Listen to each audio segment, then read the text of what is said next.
Cuando se trata de algún pasaje de la Biblia, nos disponemos a disfrutar estas verdades con todo el entusiasmo, con todo el ánimo. Bienvenidos todos los que tengan esa misma disposición. Pero si no la tuvieran, de todas formas los invitamos con todo el entusiasmo, de todo corazón, téngannos confianza.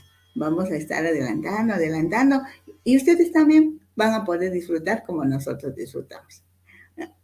En primer lugar, hoy vamos a decirle a Dios que estamos bien contentos de poder estar con ustedes.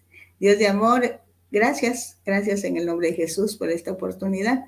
Gracias por la bendición que nos das de participar. Somos muchos los que estamos involucrándonos en esto, y para todos hay bendición, porque siempre que se trata de ti, tú eres el dueño de todo y tú eres el que sabe cómo tratar a los demás, a tus criaturas que amas, la gente que va a escuchar hoy, que va a escuchar mañana, que va a escuchar dentro de mucho tiempo. Todos somos objetos de tu bendición. Gracias, Dios. Gracias. Bueno, desde la sesión pasada dejamos a Pablo en Atenas. Se trata del segundo viaje evangelístico del apóstol. Lo llevaron ahí en Atenas, lo llevaron al Areópago. Y como vemos, ahí Pablo, como vemos en esta figura, nos trata de recordar cómo Pablo aprovechó para dar el mensaje de salvación por gracia. Estaba entre mucha gente, porque en Atenas en ese tiempo solo se podían dedicar a hablar. Ahí había muchos filósofos.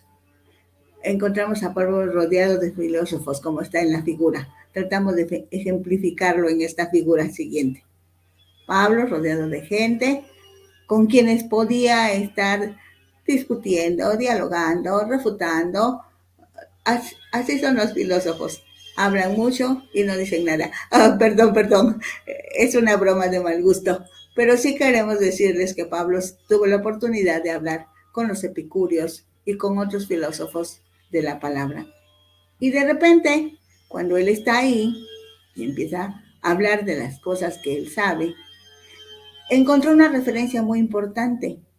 Entre todos los templos que estaban edificados, porque en Atenas había muchos templos, encontró un templo con la inscripción al Dios no conocido. Más o menos sería como la figura que ahora se nos presenta. Cuando Pablo está hablando con ellos, les llama la atención hacia ese lugar de adoración. Y es en el párrafo que se encuentra entre los versículos 22 al 31 del capítulo 17 de Hechos, en donde vamos a decirlo textualmente.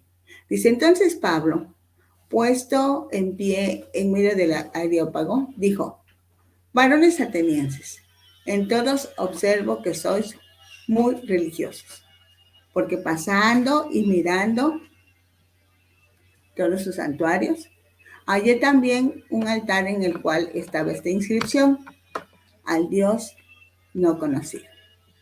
Al que ustedes adoran, pues, sin conocerle, es a quien yo les anuncio. El Dios que hizo el mundo y todas las cosas que en él hay, siendo Señor del cielo y de la tierra, no habita en templos hechos por manos humanas, ni es honrado por manos de hombres, como si necesitase de algo, pues Él es quien da a todos vida y aliento y todas las cosas. Y de una sangre ha hecho todo el linaje de los hombres para que habiten sobre toda la faz de la tierra, y les ha prefijado el orden de los tiempos y los límites de su habitación, para que busquen a Dios, si en alguna manera, palpando, puedan hallarle, aunque ciertamente no está lejos de cada uno de nosotros, porque en Él vivimos y nos movemos y somos, como algunos de vuestros propios poetas también han dicho, porque linaje suyo somos. Siendo, pues, linaje de Dios, no debemos pensar que la divinidad sea semejante a oro, plata o piedra, escultura de arte y de imaginación de hombres. Pero Dios, habiendo pasado por alto los tiempos de esta ignorancia, ahora manda a todos los hombres en todo lugar que se arrepientan, por cuanto ha establecido un día en el cual juzgará al mundo con justicia por aquel varón a quien designó, dando fe a todos con haberle levantado de los muertos.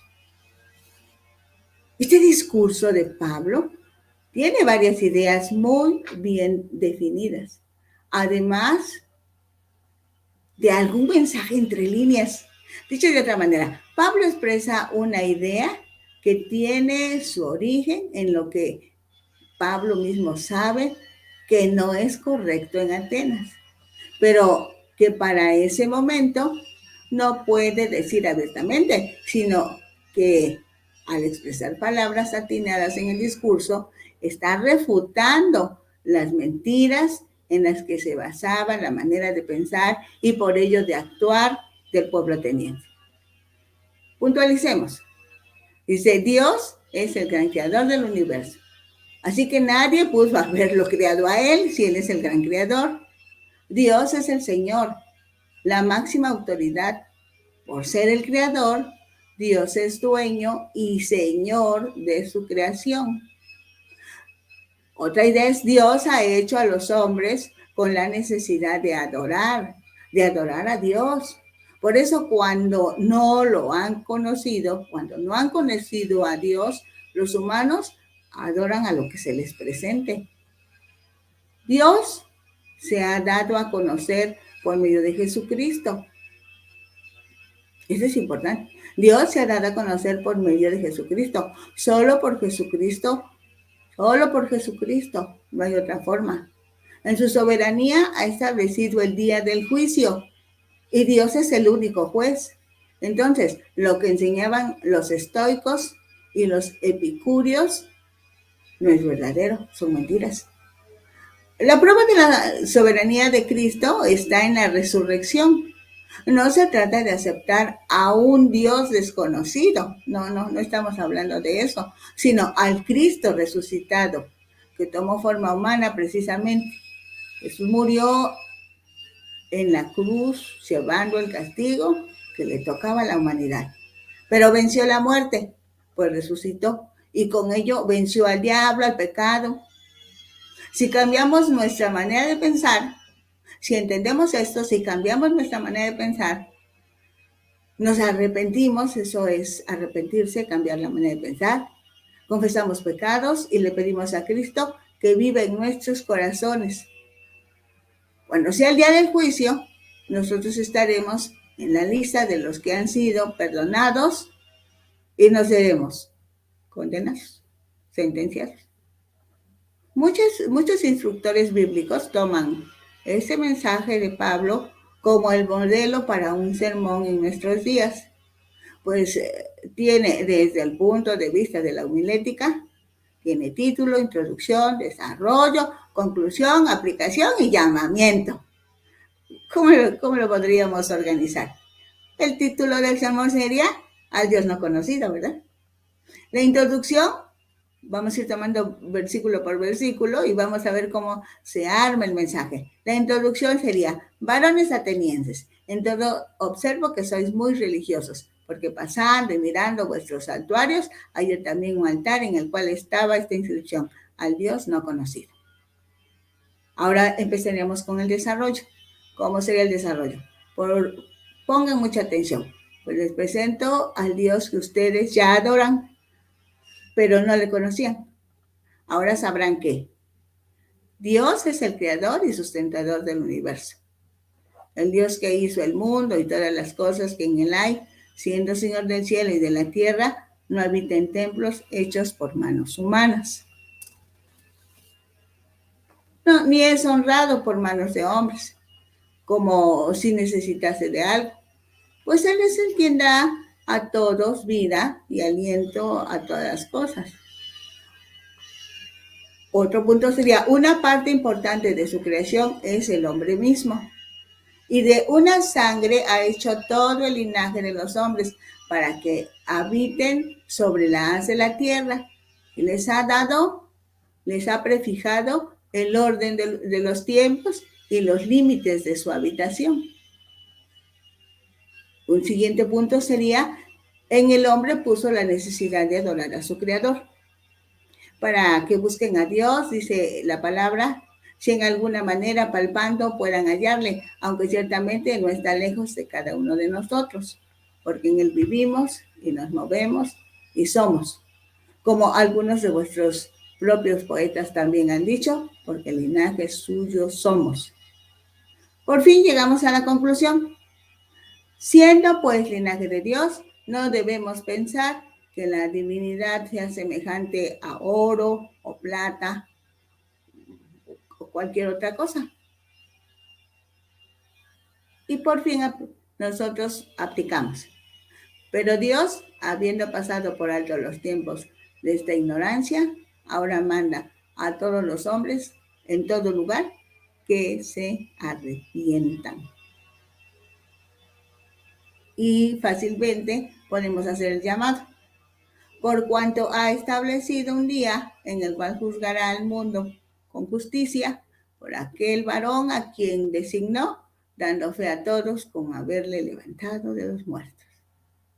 Y por fin viene ya el momento en que, concluyendo el mensaje, uno invite a que se haga una oración. Esa oración va a ser una oración de arrepentimiento, una oración de confesión de pecados, una oración de confesión del Señor de Cristo a cada vida, y cerramos el sermón. Este es un ejemplo muy sencillito, muy bien aplicado para la homilética, por aquellos que están estudiando en el seminario. No van a decir que en Ventana Virtual o que en Renaciendo no se habla de homilética. Ahora vamos con el otro párrafo, en los versículos 32 al 34 del capítulo 17 de Hechos. Dice así la Biblia: pero cuando oyeron de la resurrección de los muertos, unos se burlaban y otros decían, ya te oiremos acerca de esto otra vez. Y así Pablo salió de en medio de ellos.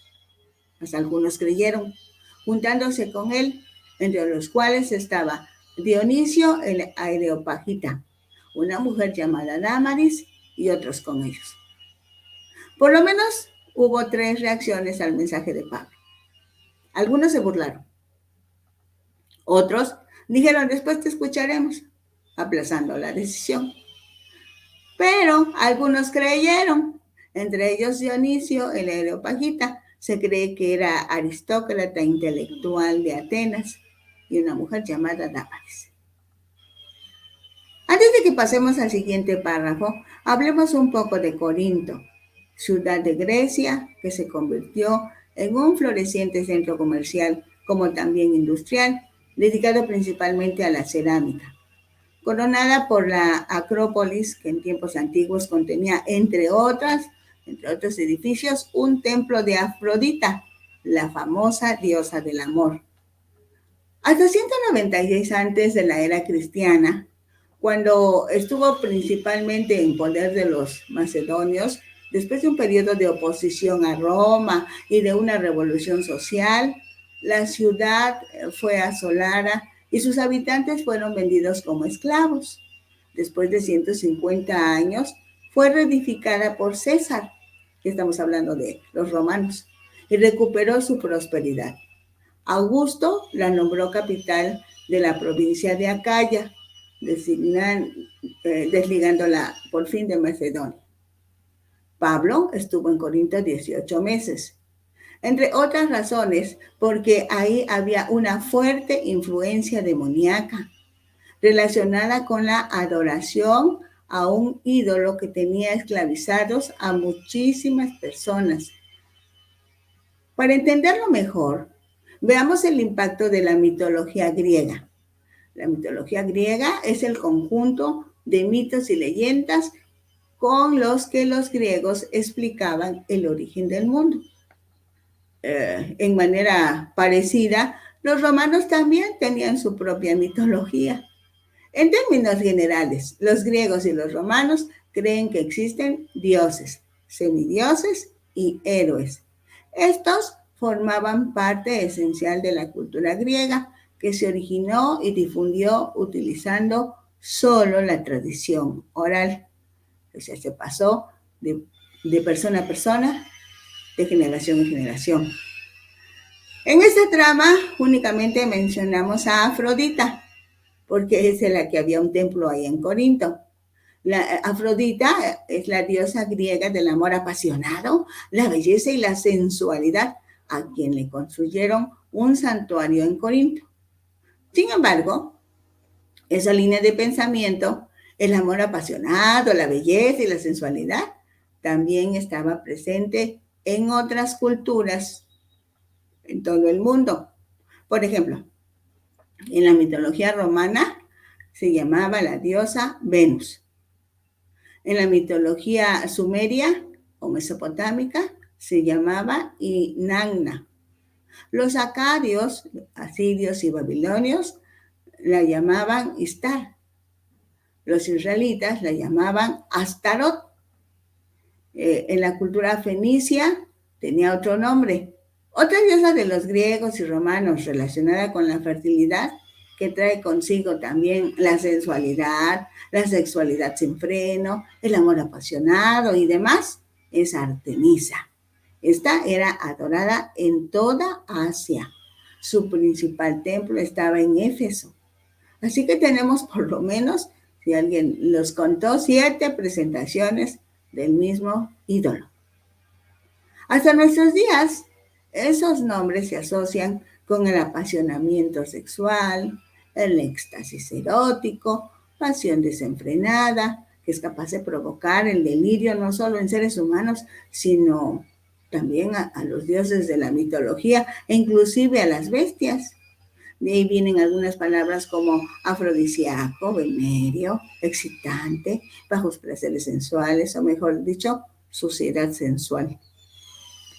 El culto a Afrodita en la Grecia antigua fue particularmente intenso en sus supuestos lugares de nacimiento. Algunos decían que había nacido en Chipre, otros decían que en Citera, y en especial en las ciudades de Atenas y Corinto. De hecho, en la antigua ciudad de Corinto se practicaba una forma de prostitución ritual por cortesanas conocidas como heródulas o siervas sagradas.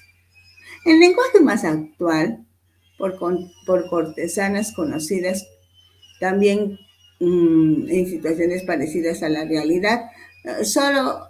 Todo esto solo es la comprobación de que ese tipo de actos inmorales entre los humanos ha tenido diferentes nombres y presentaciones a lo largo de la historia y a lo ancho de la extensión territorial. Es parte de la atmósfera del mundo sin Cristo. Vamos ahora con el capítulo 18 de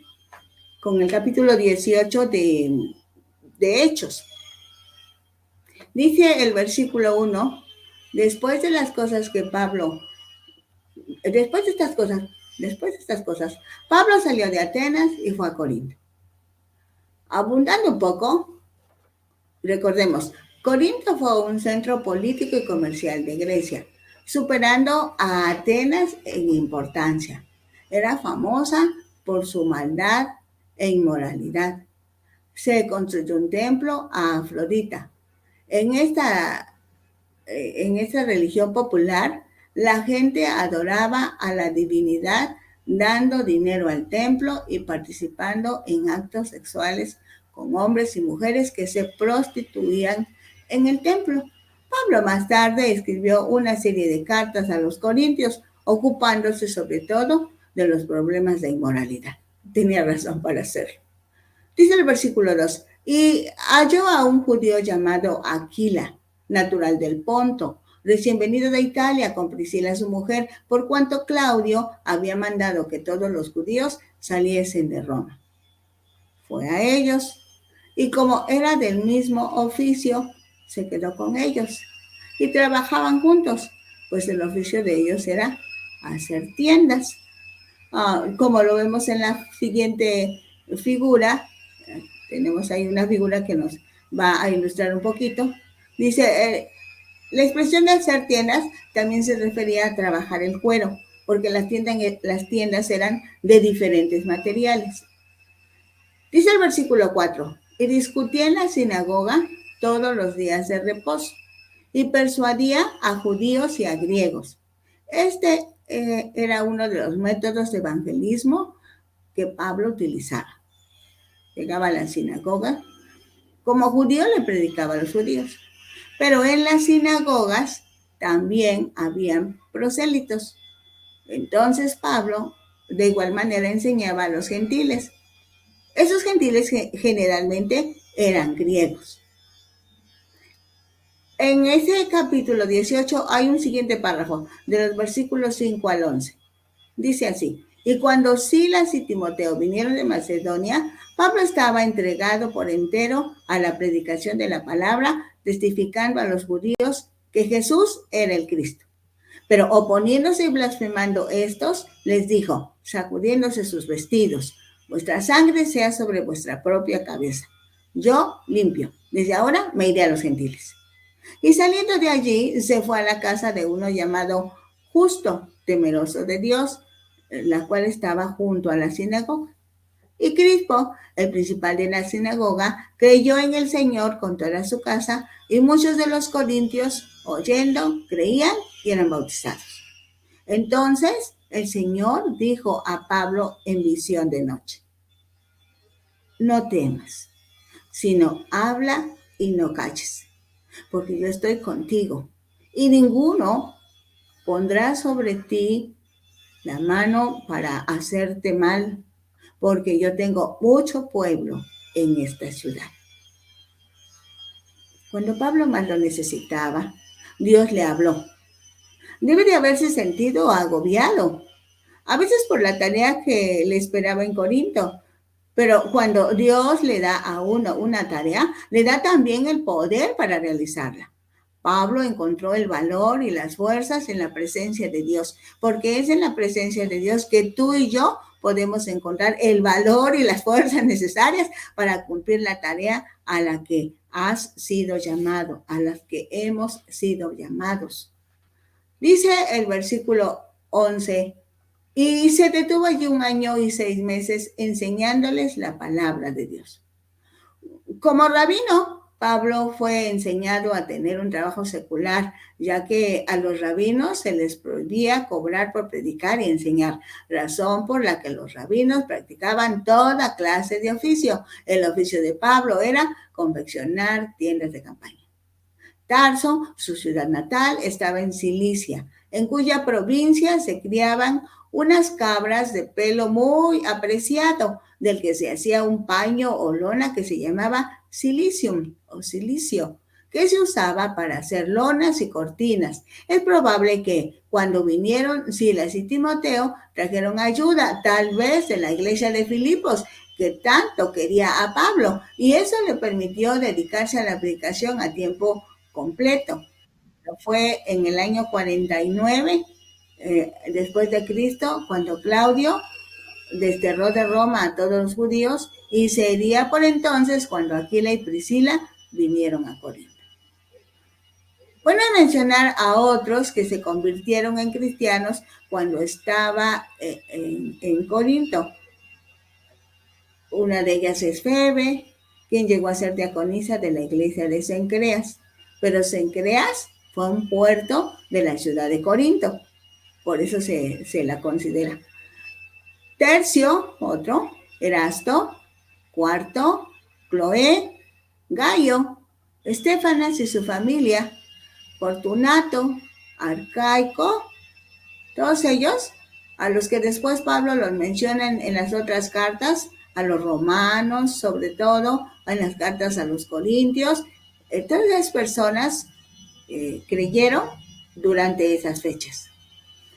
Durante el año y medio que Pablo estuvo en la perversa Corinto, ahora ya sabemos por qué se dice perversa Corinto, estableció una iglesia allí y escribió 2 cartas a los creyentes en Tesalónica. lo que se conoce como primera y segunda a los tesalonicenses. A pesar de que estuvo poco tiempo en Tesalónica, elogia a los creyentes por sus obras de amor, fe firme y esperanza resuelta, al mismo tiempo que los exhorta a alejarse de la inmoralidad. Se ocupa de temas como la salvación, el sufrimiento, la segunda venida de Jesucristo. Les dijo que debían continuar trabajando ardientemente mientras esperaban el regreso de Cristo. Los estudiosos de la Biblia ubicaron los escritos del Nuevo Testamento cronológicamente, y es aproximadamente entre los años 50 y 51 después de Cristo que Pablo, al mismo tiempo que estableció la iglesia de Corinto, escribió las dos cartas a la iglesia de Tesalónica. Antes de que compartamos las cartas de Pablo a los de Tesalónica, resumamos el segundo viaje evangelístico de Pablo. El viaje se inició aproximadamente en los años 50 y 51 después de Cristo. Duró 3 años, de los cuales 1 año y medio estuvo en Corinto. El relato está escrito en Hechos del capítulo 15, versículo 36, al capítulo 18, versículo 23. Pero a la altura del capítulo 18, versículo 11, estando en Corinto y en respuesta a preguntas que habían surgido, escribe 2 cartas a los hermanos de Tesalónica. El viaje inicia con una visita a las iglesias de Siria y Cilicia. Enseguida visitaron a Derbe, Listra, de ahí se unen Timoteo, a Silas y Pablo. Luego van a Iconio, Antioquía, de Pisidia.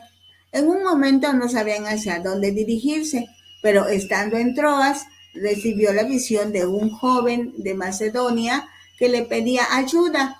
Por ello, cruzó a Neápolis, de ahí a Filipos. En Filipos, Lidia se convierte. Es liberada una muchacha que tenía un espíritu de adivinación. Pablo es azotado y encarcelado. Dios los libera. El carcelero y su familia reciben a Jesucristo y son bautizados. Dejando a Lucas en Filipos, Pablo, Silas y Timoteo siguen su viaje hasta Tesalónica. Ahí permanecen 3 semanas, pero son perseguidos y tienen que irse a Berea, donde se convierten judíos y griegos. Hasta Berea llegan sus enemigos. Por eso algunos hermanos inmediatamente toman a Pablo y se lo llevan a Atenas, dejando a Silas y a Timoteo en Tesalónica. Estando en Atenas, Pablo presenta el Evangelio de Jesucristo a los griegos en el Areópago. Llegan Silas y Timoteo, quienes están un tiempo con Pablo en Atenas, pero después son enviados a Tesalónica nuevamente. Por otro lado, Pablo se dirige a Corinto, donde permanece 18 meses, se sostiene económicamente haciendo tiendas junto con Aquila y Priscila, que han llegado de Italia. Llegan a Corinto Silas y Timoteo, quienes llevan noticias de Macedonia. Entre estas noticias también hay preguntas que Pablo contesta con 2 cartas a los hermanos de Tesalónica, los tesalonicenses. Enseguida Pablo sale de Corinto, regresa a Antioquía de Siria, pasando por Éfeso, Cesarea y Jerusalén. Así que es obligada la reflexión en cuanto a estas 2 cartas enviadas por Pablo a los hermanos de Tesalónica. ¿Cuándo los mandó? En el verano del 50 después de Cristo, seguramente Pablo y su equipo llegaron a Tesalónica. Fundaron la primera iglesia cristiana en esa ciudad. Sin embargo, tuvieron que salir porque sus vidas corrían peligro y las amenazas de los judíos probablemente, cuando Pablo estaba en Corinto, las amenazas seguían, pero él ya estaba más lejos. Envió a Timoteo a Tesalónica para ver cómo estaban los hermanos. Las noticias eran alentadoras. Los hermanos estaban firmes en la fe y por ello se mantenían unidos. Solamente tenían algunas preguntas. Entonces escribió la primera carta para felicitarlos porque permanecían fieles a Cristo y para contestar a sus preguntas. Tesalónica, con una población aproximada de 200,000 habitantes, era la capital y la ciudad más grande de la provincia romana de Macedonia.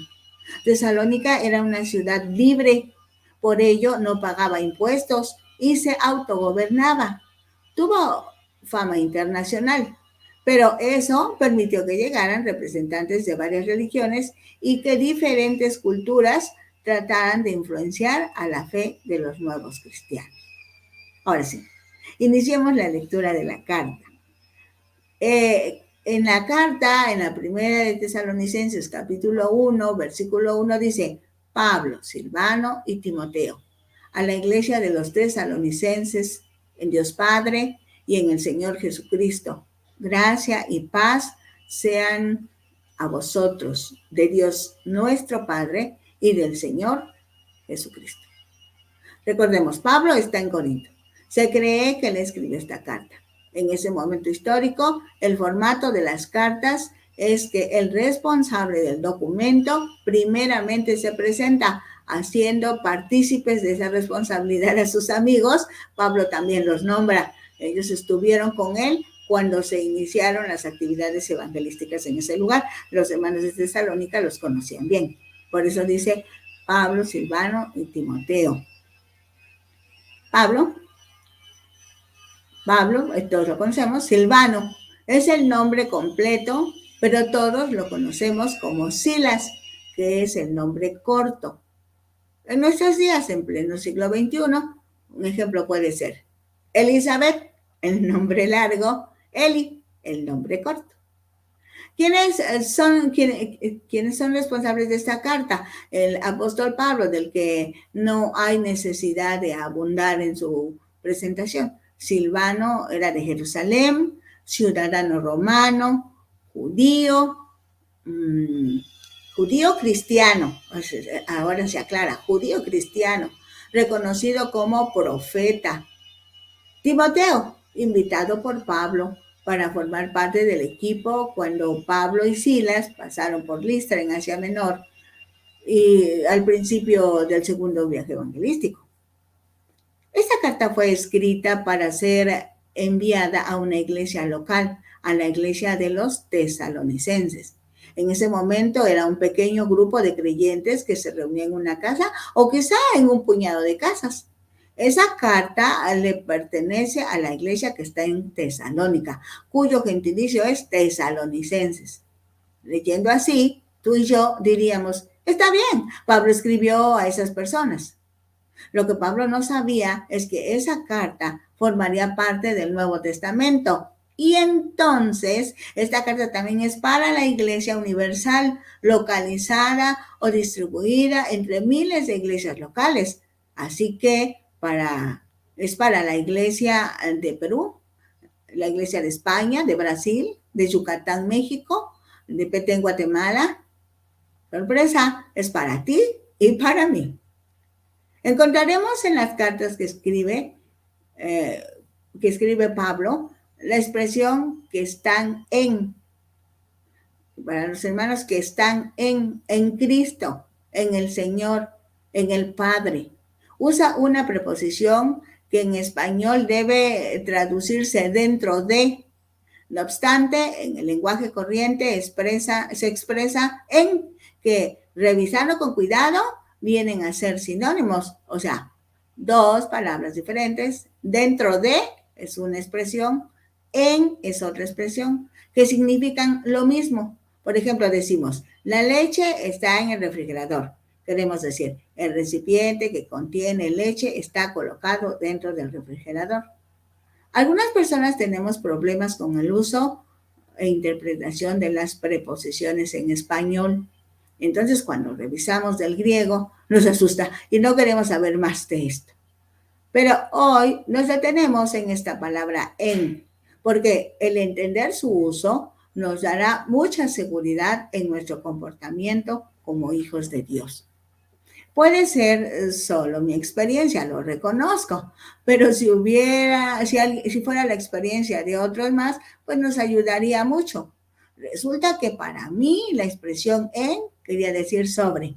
Así que para expresar que la Biblia estaba colocada sobre la mesa, yo expresaba, la Biblia está en la mesa.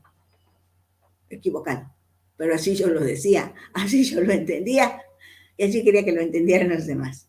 Entonces, cuando leía la iglesia de los tesalonicenses en Dios Padre y en el Señor Jesucristo, me imaginaba a un grupo de personas que estaban sobre las manos, encima de los hombros, pegaditos como abrazados al Padre y al Señor Jesucristo. Eso daba pie a pensar, en un momento se pueden separar. La sorpresa para mí fue que cuando entendí que en significa dentro de, descubrí una gran verdad. A los tesalonicenses que están dentro del Padre y dentro del Señor Jesucristo, sumergidos en el nombre del Padre, sumergidos en el nombre del Hijo, no se pueden separar ya, se han fusionado. Por esa sola preposición, el Espíritu Santo quiere que entendamos que ahora tú y yo no solo tenemos una relación muy estrecha con Jesús y con el Padre, es algo más unido. Entonces, dentro de la esfera, dentro de el ambiente, dentro de la vida de Dios. Todo lo que quiere decir ese solo versículo. Y luego dice, gracia y paz. Gracia y paz. Era parte del saludo que usaban en esa época, como una oración o un acto de adoración en el que Cristo siempre era mencionado en unión con el Padre, lo que significa que es por medio de Jesucristo que se puede disfrutar lo que permitirá crecimiento sano y naturalmente multiplicará el número de convertidos por gracia, ya que todas esas bendiciones las ha concedido Dios en Cristo. Por eso a mí me encanta leer la Biblia y analizarla, porque se disfruta la palabra. Dice ahora del capítulo 2, el primero de Tesalonicenses 1, de los versículos del 1 al 10, dice, damos siempre gracias a Dios por todos ustedes, haciendo memoria de ustedes en nuestras oraciones. Desde el Antiguo Testamento encontramos lineamientos para el buen trato entre las personas, como el usar las palabras apropiadas en la comunicación humana. Dios nos enseña a usar siempre palabras que produzcan vida, ánimo, entusiasmo, gratitud, alegría. Es el caso de este saludo. Estamos agradecidos con Dios por ustedes. Siempre nos acordamos de orar a su favor. Dice el versículo 3, acordándonos sin cesar delante del Dios y Padre nuestro de la obra de vuestra fe, del trabajo de vuestro amor y de vuestra constancia en la esperanza en nuestro Señor Jesucristo. Enseguida, por si alguien preguntara cuándo y cómo nos recuerdan, los recordamos siempre. Siempre. Dios lo sabe bien. ¿Qué recordamos? Recordamos que creyeron al mensaje de salvación y el resultado fue que entendieron su llamado y realizaron la obra que les encomendó, la obra de vuestra fe. ¿Qué más? Ofrendaron con dinero para el trabajo de los evangelistas, porque el amor de Dios fue derramado en sus corazones, así que entregaron dinero por amor a Dios. Y ahí dice, del trabajo de vuestro amor. ¿Qué otra cosa? Pues perseveraron en la palabra que recibieron, no importaban para ellos las situaciones adversas como la persecución y la perturbación de los judaizantes. Dice, esa es vuestra constancia o su constancia en enseñanza de nuestro Señor Jesucristo. Dice el versículo 4, porque conocemos, hermanos amados de Dios, vuestra elección. ¿Cuál es la razón por la que dan gracias? y se acuerdan de los hermanos de Tesalónica, porque saben que Dios los ama, que son amados de Dios, porque los conoce, los eligió, o bien Dios supo que los de Tesalónica se decidirían por Cristo, porque como Dios es eterno, Él sabe todas las cosas.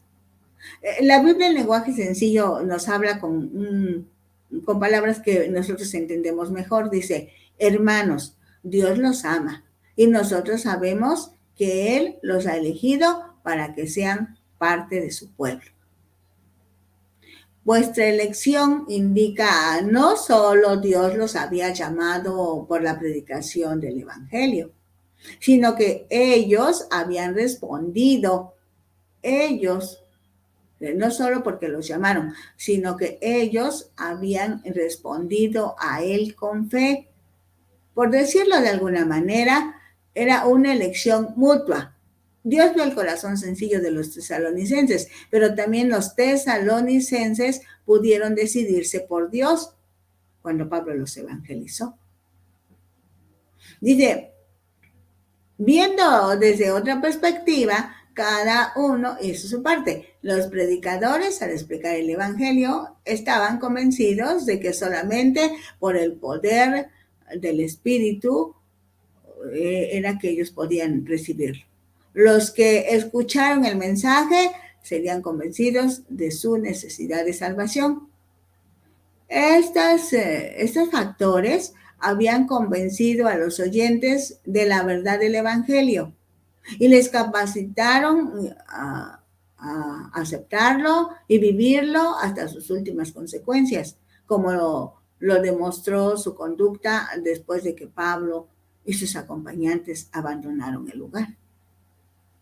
Dice, pues nuestro evangelio no llegó a ustedes en palabras solamente, sino también en poder, en el Espíritu Santo y en plena certidumbre, seguridad, como bien saben cuáles fuimos entre ustedes por amor de ustedes. Aunque Pablo solo estuvo 3 sábados, dice en Hechos 17:4, y algunos de ellos creyeron y se juntaron con Pablo y con Silas, y de los griegos piadosos gran número, y mujeres nobles no pocas. Dice el versículo 6 de Primera de Tesalonicenses 1, y ustedes vinieron a ser imitadores de nosotros y del Señor, recibiendo la palabra en medio de gran tribulación, con gozo del Espíritu Santo. Ese es el secreto a voces. Hay una expresión que impresiona todo mi ser cuando los seres humanos enseñamos lo que sabemos, pero ¿qué creen? Transmitimos lo que somos. Efectivamente, desde Jesucristo enseñó. A leer los evangelios lo encontramos enseñando. Un curso que duró 3 años. El curso se entregó a 12 hombres, de los cuales uno se suicidó, pero 11 restantes reprodujeron el modelo de Jesús, entregándose a la voluntad de Dios sin retroceder nunca, donde a pesar de la persecución, de las amenazas, de los peligros, estos iban en aumento, pero eso no los detuvo. Por eso en la carta Pablo dice, nos imitaron en medio de gran tribulación, pero con un ingrediente indispensable, la participación del Espíritu Santo. Los cristianos permitían que el gozo del Espíritu Santo estuviera tan avivado que las situaciones, las tribulaciones, los azotes, las cárceles, las amenazas y demás pasaban prácticamente desapercibidas por ellos. Dice el versículo 7. De tal manera que habéis sido ejemplo a todos los de Macedonia y de Acaya que han creído. Sí, redundó en una explosión para toda la región de Grecia y parte de Asia. Fueron suficientes 3 semanas para hacer esa siembra en la tierra, en los corazones que ya estaban preparados. Por eso la visión que Pablo recibió pasa a Macedonia y ayúdanos. Dice el versículo 8, porque partiendo de vosotros ha sido divulgada la palabra del Señor, no solo en Macedonia y Acaya, sino que también en todo lugar vuestra fe en Dios se ha extendido, de modo que nosotros no tenemos necesidad de hablar más, nada más. A diferencia de los cristianos de hoy, en el cristianismo del primer siglo, la fe de los nuevos convertidos se conocía casi inmediatamente, porque los nuevos cristianos proclamaban abiertamente su fe sin miedo de confesar a quién pertenecían y a quién servían. Porque ellos mismos cuentan de nosotros la manera en que nos recibisteis y cómo os convertisteis de los ídolos a Dios para servir al Dios vivo y verdadero, dice el versículo 9. Y el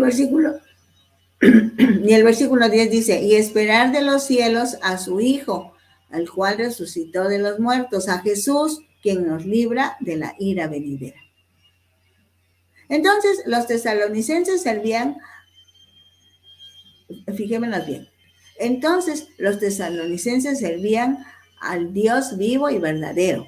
A su vez, esperaban la venida de Cristo, porque anteriormente, ¿por qué hacen esto? Porque anteriormente recibieron a los evangelistas, recibieron su mensaje, recibieron la salvación por gracia.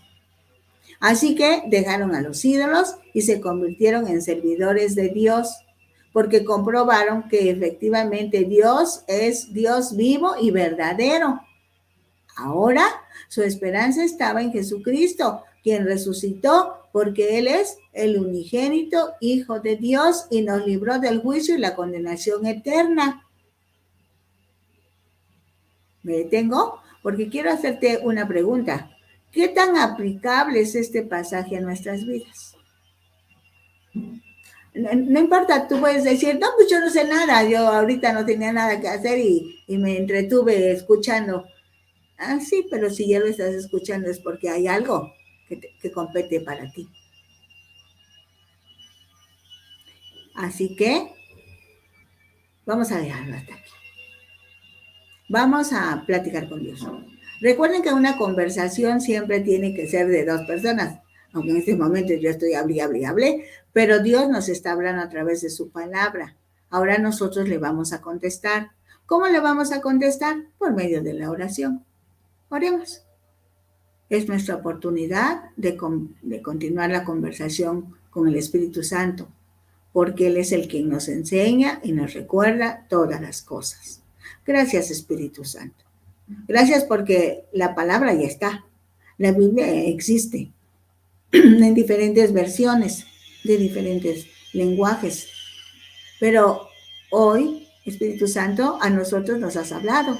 A nosotros nos has recordado, si ya lo sabíamos, nos has enseñado, si nunca lo habíamos escuchado. Estás participando, haciendo tu parte. Y la nuestra también está, porque las personas que han estado escuchando o mirando hasta este momento, algún interés se despertó en ellos. Entonces, gracias, porque también nosotros hemos recibido el mensaje, vamos a despojarnos de lo que tengamos que despojarnos y vamos a vivir en la esperanza de que Cristo viene y viene por cada uno de nosotros. Gracias. Ahora, antes de despedirnos, les recordamos que todos los materiales grabados pueden localizarse en la página de YouTube a nombre de Rosadela Hernández Ojeda, su servidora, y también ustedes pueden consultar los materiales en Ventana Virtual Cristiana Radio. Nos vemos la siguiente semana. Si vivimos, aquí estaremos.